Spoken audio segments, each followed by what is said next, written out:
All right, guys, we'll do it quick because we only got 59 seconds. We are looking at a ready-to-race 2017 KTM Superduke.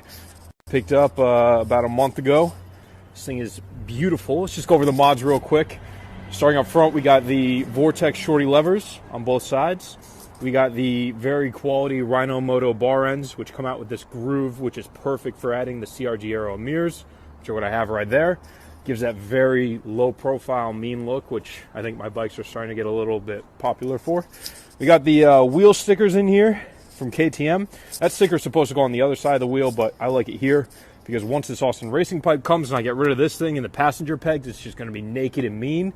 We got the Blaster X integrated taillight, which looks amazing and keeps it clean. We're just waiting on New Rage Cycle fender eliminator and New Rage Cycle front signal, and this thing's going to look amazing.